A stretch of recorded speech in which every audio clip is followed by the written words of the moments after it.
சகோதர சகோதரிகளுக்கு வாழ்த்துக்கள். இன்றைக்கு நாம் பார்க்க போகிற தேசம் ஏமன். இந்த ஏமன் தேசம் சவுதி அரேபியா தீபகற்பத்துடைய தென்பகுதியில் இருக்கு. ஏமன் தேசம் முழுக்க பாலைவனமாக இருக்கக்கூடிய சவுதி அரேபியா தீபகற்பத்தில் இருக்கிறதுனால ஏமன் தேசமும் முழுக்க பாலைவனமான ஒரு தேசமாக தான் இருக்கும்னு தான் நிறைய பேர் நினச்சிருப்பாங்க. அங்கே நம்ம ஆர்வமாக பார்க்கறதுக்கு என்ன இருக்குன்னு கூட நீங்கள் நினைக்கலாம். ஆனால் இந்த ஏமன் தேசம் இருக்கக்கூடிய இந்த பகுதி பல ஆச்சரியங்களை உள்ளடக்கியதாக இருக்குது. அதை பற்றி தான் நாம் இப்போ பார்க்க போகிறோம். நம்மில் பெரும்பாலானவர்கள் ரொம்ப விரும்பி குடிக்கிற காஃபி. இந்த காஃபியுடைய பிறப்பிடம் இந்த ஏமன் தேசம்தான். இந்த காஃபியை மற்ற தேசங்களுக்கு அறிமுகப்படுத்துறதுக்கு முன்பு பல காலமாக ஏமன் தேசத்தில் பயன்படுத்தப்பட்டிருக்கிறது. ஏமன் தேசம் இருக்கக்கூடிய பகுதி மிக முக்கியத்துவம் வாய்ந்தது. இது சவுதி அரேபியாவின் தென்பகுதியிலும் ஆப்பிரிக்காவுடைய கொம்பு பகுதின்னு சொல்லக்கூடிய அந்த சோமாலியா, எத்தியோப்பியாவுடைய பகுதிகளை தொட்டு கொண்டு இருப்பது போல செங்கடலுக்கு போகிறதுக்கான நுழைவு வாயிலாக இது இருக்குது. இந்த பகுதி வழியாக தான் செங்கடலுக்கு போக முடியும். இப்படி தான் நீங்கள் மத்திய தரைக்கடலுக்கு போக முடியும். கடல் வியாபாரத்திலும் ஏமன் ஒரு முக்கியமான இடத்துல இருக்குது. அது மட்டும் இல்லை, ஏமனில் பல நாடுகளில் கிடைக்காத முக்கியமான பொருட்களும் கிடைக்குது. இப்படி பூகோள ரீதியாக முக்கியமான இடத்துல இருக்குது, வியாபாரத்திலும் முக்கியமான இடத்துல இருக்குது. அதனால தான் பல பேரரசுகளிலும் ஏமன் ஒரு முக்கியமான பகுதியாக இருந்திருக்கு. இங்கே மழை அதிகமாக பெய்யாத பகுதியாக இருந்தாலும் கூட சவுதி அரேபியா போன்ற பாலைவன பகுதியாக இல்லை. இங்கே பெரும்பாலான மலைப்பகுதிகள், குன்று பகுதிகள் இருக்குது. இந்த மலைப்பகுதி கடற்கரை பகுதியை ஒட்டி செழிப்பான பள்ளத்தாக்கு பகுதிகள் இருக்குது. இங்கு வெள்ளைப்போளம் போன்ற பிசின், சாம்பிராணி போன்ற வாசனை திரவியங்கள், சீரகம், கிராம்பு போன்ற பல வாசனை பொருட்கள், காஃபி, இது போன்ற பண்டைய காலத்தில் மதிப்பு வாய்ந்த பொருட்களான பலதும் இங்கே கிடச்சிருக்கு. அதனால் வியாபாரத்தில் ஒரு முக்கியமான இடமாக இருந்திருக்கு. வேதாகமத்தின் பழைய ஏற்பாட்டில் இந்த தேசத்தை பற்றி பல இடங்களில் சொல்லப்பட்டிருக்கு. அப்பொழுது இந்த தேசம் சேபா தேசம் என்றும் இந்த தேசத்தார் சபையர் என்றும் அழைக்கப்பட்டார்கள். இந்த தேசம் வியாபாரத்தில் மிக சிறந்ததாக இருந்ததையும், இந்த தேசத்தின் வாசனை திரவியங்கள், தூப வர்க்கங்கள், தங்கம் இவைகளெல்லாம் மிகச்சிறந்தது என்று குறிப்பிடப்பட்டிருக்கிறது.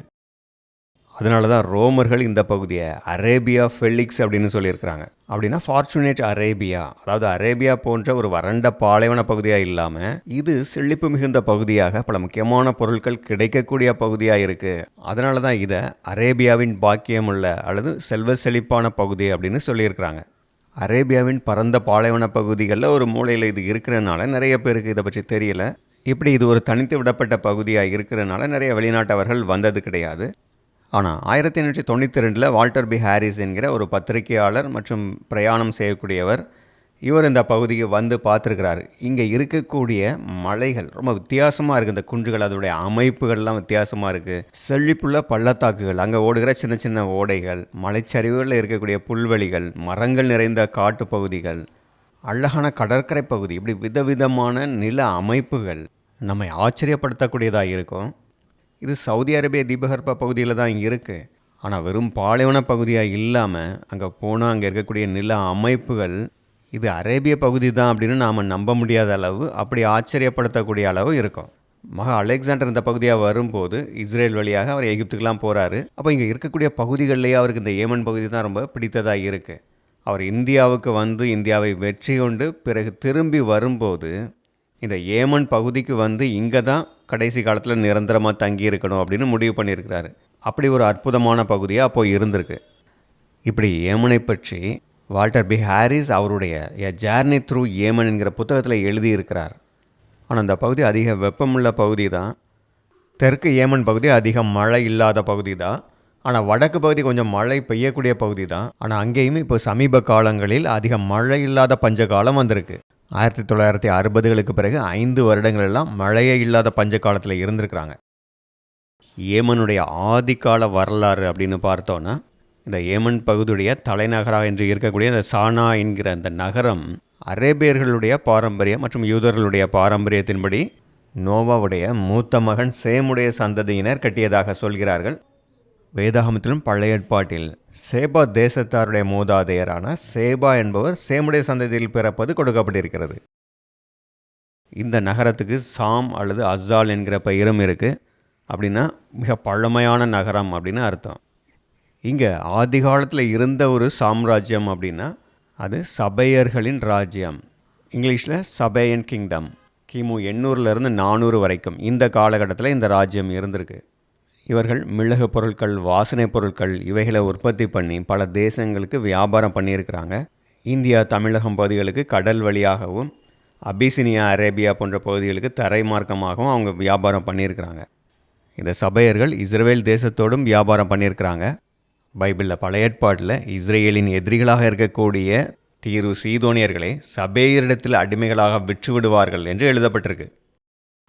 இந்த சபேயன் கிங்டம் அல்லது கிங்டம் ஆஃப் சாபா என்கிற இந்த ராஜ்யத்துடைய ஆதிக்கம் எத்தியோப்பியா வரைக்கும் இருந்திருக்கு. ஏன்னா இந்த ஏமன் பகுதிக்கும் எத்தியோப்பியா பகுதிக்கும் இடையில மிக குறுகிய கடல் பகுதி தான் இருந்திருக்கு. ஒரு காலத்தில் இந்த பகுதியில் அவங்க கடல் வழியாகவோ அல்லது நிலப்பகுதி கூட இருந்திருக்கலாம். இப்படி அவங்க எத்தியோப்பியாவுக்கு போயிருக்கலாம். அதனால் எத்தியோப்பியா பகுதியும் சேர்ந்து தான் இந்த கிங்டம் ஆஃப் சாபா இருந்திருக்கு. இந்த ராஜ்யத்துக்கு பிறகு kingdom of Awsan, kingdom of Qataban, kingdom of Himyarite, இப்படி பல ராஜ்யங்கள் வருது. பிற்காலத்தில் கிபி 500களில் பைசாண்டன் எம்பையருடைய காலகட்டத்தில் இந்த ஏமன் பகுதியில் கிங்டம் ஆஃப் அக்ஸம் என்கிற ஒரு ராஜ்யம் இருந்திருக்கு.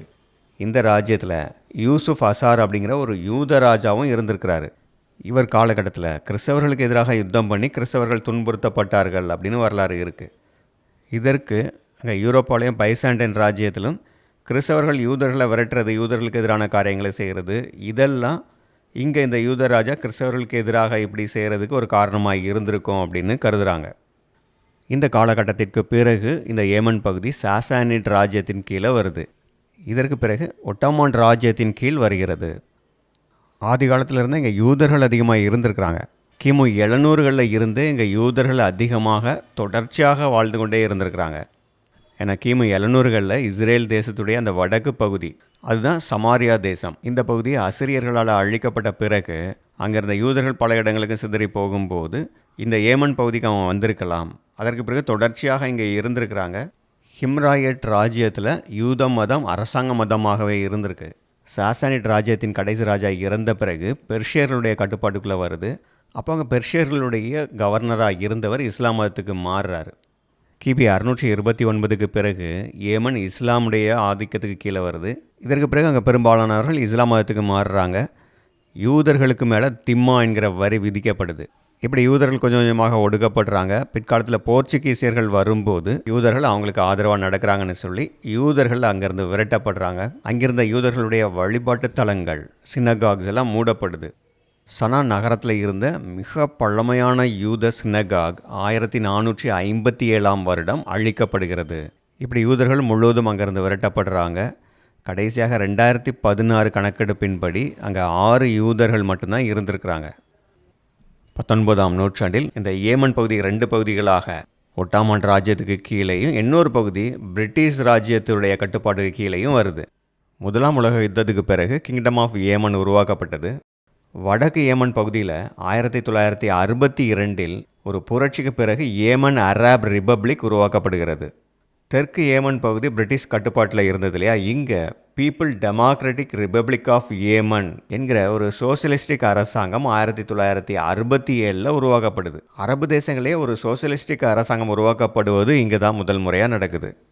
இதற்கு பின்பு 1990 தான் வடக்கு ஏமன் பகுதியும் தெற்கு ஏமன் பகுதியும் ஒன்றிணைக்கப்பட்டு ஒரே தேசமாகிறது. இதற்கு அலி அப்துல்லா சாலே என்பவர் தான் பிரசிடெண்ட்டாக இருந்தார். 2012 வரைக்கும் ஒரு பிரசிடெண்ட்டாக இருந்திருக்கிறாரு. 2012 அரபு ஸ்பிரிங் என்று அழைக்கப்படுகிற அரபு தேசம் முழுவதும் அந்த மக்கள் புரட்சியினால் இவர் பதவி விலகிவிட்டார். எல்லா அரபு தேசங்களிலும் மன்னராட்சியும் அதிபராட்சியும் தான் இருந்தது. அங்கே மக்களாட்சி இல்லை, மக்களுக்கு சுதந்திரம் இல்லை.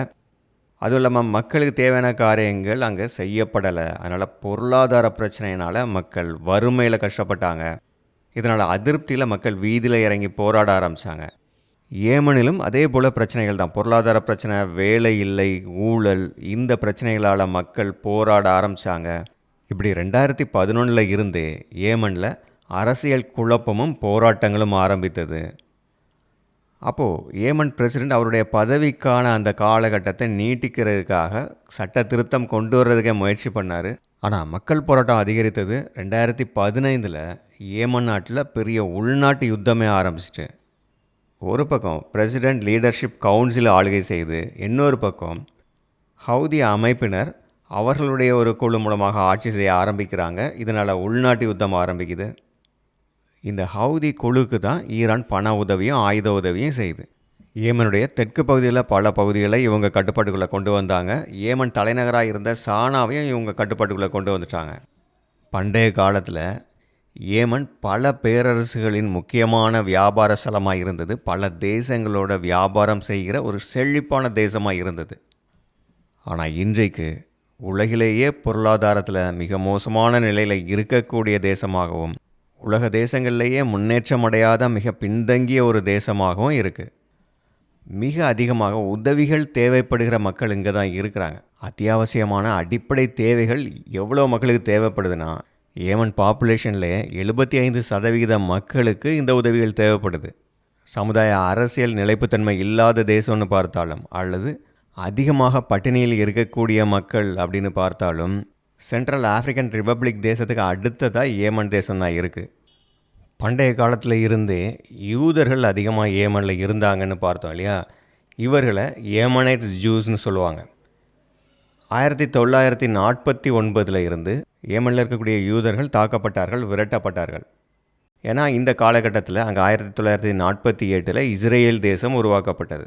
அப்போ அதற்கு எதிர்ப்பு தெரிவிக்கும் விதமாக அரபு தேசங்களில் இருக்கக்கூடிய யூதர்களுடைய சொத்துக்கள் எல்லாம் சூறையாடப்பட்டு அவர்கள் விரட்டப்பட்டார்கள். இதே போல் ஏமன்லேயும் ஏமனைட்ஸ் யூதர்களுக்கு எதிரான தாக்குதல்கள் நடந்தது. 1947 யூஎன் பார்ட்டிஷன் பிளான் வந்த உடனேயே ஏடனில் யூதர்களுக்கு எதிரான கலவரம் நடந்து அப்போ 82 யூதர்கள் கொல்லப்பட்டார்கள். இப்படி யூதர்களுக்கு எதிரான தாக்குதல்கள் அதிகரித்ததுனால 1949 1950 வரைக்குமான காலகட்டத்தில் ஏமனைட் ஜூஸ் இஸ்ரேலுக்கு கொண்டு வரப்பட்டார்கள். இந்த நடவடிக்கையை ஆப்ரேஷன் மேஜிக் கார்பெட்னு சொல்கிறாங்க, அல்லது operation on wings of eagles. இந்த நடவடிக்கைகள் மூலமாக 49,000 ஏமனைட் ஜூஸ் ஏமனில் இருந்து இஸ்ரேல் தேசத்துக்கு விமானங்கள் மூலமாக கொண்டு வரப்பட்டார்கள். இந்த படத்தில் கூட நீங்கள் பார்க்கலாம், ஒரு ஏமனைட் ஜூஸ் ஃபேமிலி கால்நடையாக பாலைவனத்தில் நடந்து ஏடன் நகரத்துக்கு போகிறாங்க. அங்கே இருந்து தான் இவங்க விமானங்கள் மூலமாக இஸ்ரேலுக்கு போக முடியும். இங்கிலாந்து மற்றும் அமெரிக்க விமானங்கள் மூலமாக கிட்டத்தட்ட 380 பரப்பு மூலமாக எல்லா மக்களும் இங்கே ஏமனில் இருந்து இஸ்ரேலுக்கு கொண்டு வரப்பட்டார்கள். இப்படி காலங்காலமாக ஏமனில் இருந்த இந்த ஏமனைட் ஜூஸ் முழுவதும் இஸ்ரேலுக்கு வந்து அங்கே குடியுரிமை பெற்று இன்று வாழ்ந்து கொண்டிருக்கிறார்கள். இன்றைக்கு இந்த ஹவுதி கிளர்ச்சியாளர்கள் ஈரானுடைய பணம் ஆயுத உதவியோடு ஏமன் அரசாங்கத்துக்கு எதிராக யுத்தம் பண்ணிகிட்டு இருக்கிறாங்க. சவுதி அரேபியா தேசத்துக்கு எதிராகவும் யுத்தம் பண்ணிகிட்டு இருக்கிறாங்க. இப்போ சமீபமாக இஸ்ரேல் காசா போர் ஆரம்பித்தவுடன் இவர்கள் ஹவுதிகள் இங்கு இருந்து இஸ்ரேலுக்கு எதிராக மிசில் அனுப்புறது, ஏமனுக்கு பக்கத்தில் இருக்கக்கூடிய அந்த செங்கடல் வழியாக போகக்கூடிய எல்லா கப்பல்களையும் தாக்கி மூழ்கடிக்கிறது, இப்படிப்பட்ட தீவிரவாத செயல்களை இன்றைக்கி செஞ்சுக்கிட்டு இருக்கிறாங்க. இதனால் இந்த ஏமன் தீவிரவாதிகளை குறிவைத்து இஸ்ரேலும் அமெரிக்காவும் பிரிட்டன் இராணுவமும் தாக்குதல் நடத்தியிருக்கு. இன்றைக்கி இஸ்ரேல் லெபனான் யுத்தம் கூட முடிவுக்கு வந்துட்டு காசா யுத்தம் கூட முடிவுக்கு வரப்போகுது. ஆனால் ஏமனில் இருக்கக்கூடிய இந்த ஹவுதி தீவிரவாதிகள் மட்டும் அந்த யுத்தத்தை நிறுத்தின மாதிரி தெரியல. இப்போ ஒரு நாளுக்கு முன்னால் கூட இஸ்ரேலுடைய மையப்பகுதியை நோக்கி ஒரு பேலிஸ்டிக் மிசிலையே அனுப்பியிருக்கிறாங்க. இந்த பேலிஸ்டிக் மிசில் இஸ்ரேலுடைய ஏரோ மிசில் டிஃபென்ஸ் சிஸ்டத்தால் தடுத்து அழிக்கப்பட்டது. அதனால் இதற்கு பதிலடியாக இஸ்ரேல் உடனடியாக 14 போர் விமானங்களை அனுப்பி ஏமனுடைய 2 துறைமுகங்களையும் ஏமனுடைய தலைநகர் சனாவையும் மிக உக்கிரமாக தாக்கியிருக்கிறாங்க. செங்கடலில் நுழையிறதுக்கு வாயிலாக இருக்கக்கூடிய இந்த முக்கியமான பகுதியில் அவங்களுடைய துறைமுகங்களை பயன்படுத்தி தான் இந்த வழியாக போகக்கூடிய பல கப்பல்களை மூழ்கடித்து உலகத்துக்கே ஒரு பெரிய பொருளாதார பாதிப்பை ஏற்படுத்தி கொண்டு இருக்கிறாங்க. ஒரு காலத்தில் பண்டைய உலக தேசங்களுக்கெல்லாம் வியாபாரத்தில் ஒரு முக்கியமான இடத்துல இருந்து மற்ற தேசங்கள் வியாபாரம் பண்ணுறதுக்கு ஒரு முக்கியமான தேசமாக இருந்து இவர்களும் வியாபாரத்தில் சிறந்து விளங்கி இருந்தாங்க. ஆனால் இன்றைக்கு பாருங்கள் எப்படிப்பட்ட முரண்பாடு. இவர்களுடைய மத அடிப்படைவாதத்தால் இஸ்ரேல் தேசத்துக்கு அமெரிக்காவுக்கு எதிரான வெறுப்பு எப்படி இருக்குன்னு பாருங்கள். அவர்களுடைய ஸ்லோகனே பார்த்திங்கன்னா, death to America, death to Israel, curse be upon the Jews. யூத மக்களை சபிப்பதை, இந்த யூத இனத்தையே சபிப்பதையே ஒரு ஸ்லோகனாக வச்சுருக்கிறாங்க. அப்படின்னா அப்போ அவர்களுடைய மத அடிப்படைவாதத்தால் இந்த மதவெறி எந்த அளவு ஒரு இனவெறுப்பை கொண்டு வந்திருக்கு. ஆனால் அவர்களுடைய மத அடிப்படையிலேயே அவர்களுடைய முற்பிதாக்களாக கடவுளுடைய தீர்க்கதரிசிகளாக மதிக்கிற ஆபிரகாமுடைய மகன் ஈசாக்குடைய மகன் தான் அந்த இஸ்ரேல். அந்த இஸ்ரேல் சந்ததியை தான் இன்றைக்கு சபித்து கொண்டும் அவர்கள் அழிப்போம்னு சொல்லிட்டு இருக்கிறாங்க. ஆனால் இவர்கள் தீர்க்கதரிசியாக மதிக்கிற அந்த ஈசாக்கு அவருடைய பையனான இஸ்ரேலுக்கு கொடுத்த ஆசீர்வாதம் என்னன்னு பாருங்கள். உன்னை சபிக்கிறவர்கள் சபிக்கப்பட்டவர்களும் உன்னை ஆசீர்வதிக்கிறவர்கள் ஆசீர்வதிக்கப்பட்டவர்களுமாய் இருப்பார்கள். ஆதி காலத்தில் இருந்த இந்த ஏமன் தேசம் எந்தளவு செழிப்புள்ளதாக வியாபாரத்தில் சிறந்து விளங்கியதுன்னெலாம் பார்த்தோம்.